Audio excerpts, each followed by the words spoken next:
Cerita dalam manga One Piece chapter 1058 dibuka dengan melepaskan bajak laut tepi jerami yang telah keluar dari Wano Kuni. Di atas kapal, Nami sangat marah kepada Luffy yang telah membuat mereka melewati air terjun. Padahal ada jalur lain yang lebih aman. Nami pun membuat Luffy babak belur dan mengurung Luffy di dalam suatu kurungan. Jinbe tertawa ketika melihat hal itu. Lalu Jinbe berkata kepada Nami untuk tidak perlu terlalu berlebihan. Sebab walau mereka menuruni air terjun yang ekstrim, pada akhirnya mereka semua baik-baik saja. Nami pun memarahi Jinbe dengan berkata agar Jinbe jangan terlalu memanjakan Luffy. Saat marah, Nami mengeluarkan suara yang sangat mengerikan sampai-sampai Jinbe berpikir bahwa itu Hosoku Aki. Setelah itu, terlihat burung-burung menjatuhkan poster-poster buronan terbaru di atas kapal. Bounty Chopper sekarang ini sebesar 1000 berry. Itu adalah bounty paling kecil di dalam bajak laut tepi jerami.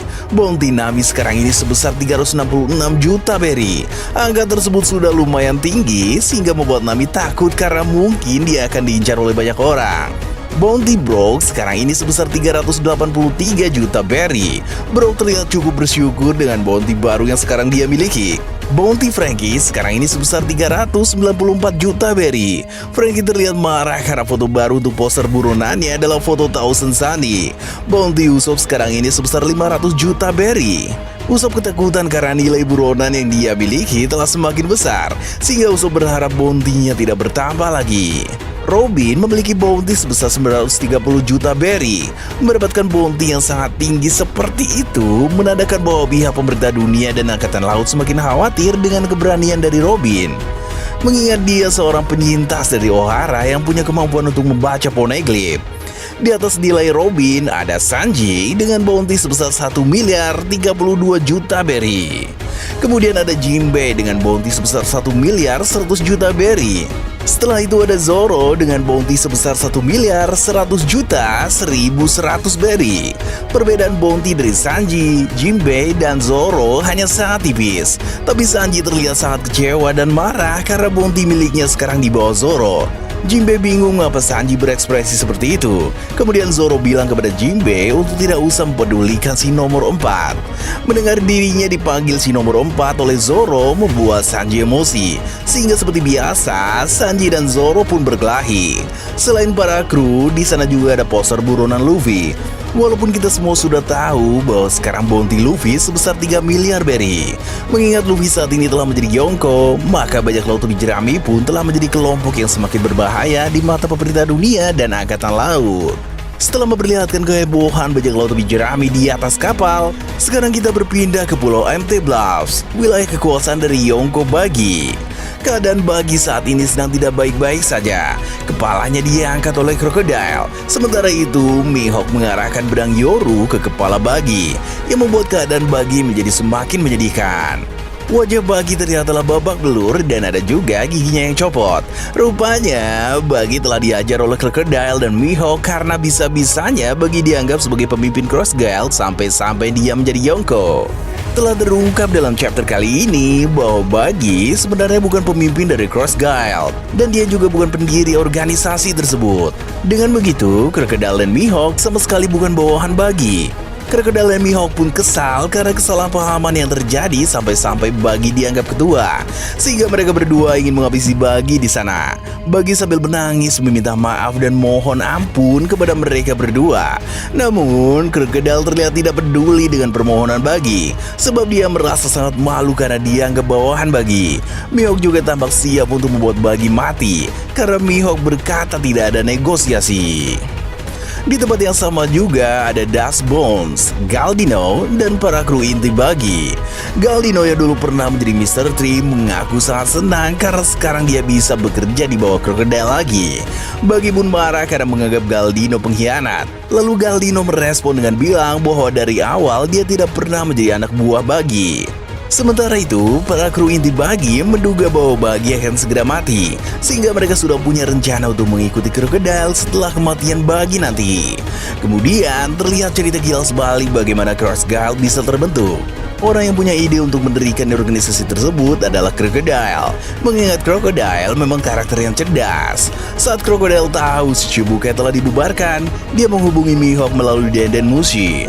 Mihawk pun mengatakan bahwa dia sedang berkemas untuk pindah dari Pulau Gloom, sebab pulau tersebut telah dikepung oleh Angkatan Laut. Mihawk juga bertanya apa tujuan Crocodile menghubunginya. Crocodile menjelaskan dia ingin mengajak Mihawk untuk bekerja sama.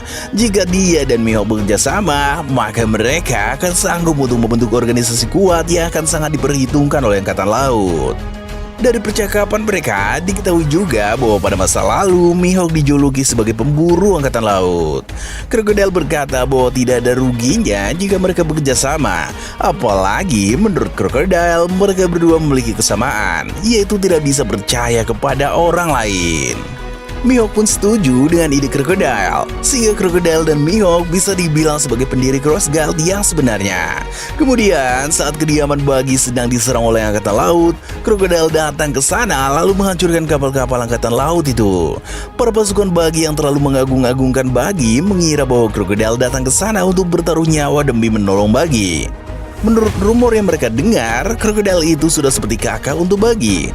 Padahal tujuan asli kedatangan Crocodile ke sana adalah untuk menagih hutang kepada Buggy. Rupanya Buggy memiliki hutang yang besar kepada Crocodile. Crocodile ingin hutang tersebut segera dilunasi, sebab dia berniat membentuk organisasi baru yang membutuhkan biaya besar. Bagi yang sedang tidak punya uang untuk membayar hutang pun mengusulkan suatu ide kepada Crocodile. Bagi ingin bekerja sama dengan Crocodile dalam organisasi baru itu, di mana Bagi dan seluruh pasukan besar yang dia miliki akan bekerja secara gratis untuk Crocodile sebagai ganti dari hutang tersebut. Crocodile pun menerima tawaran dari Bagi, sehingga terciptalah organisasi yang bernama Cross Guild.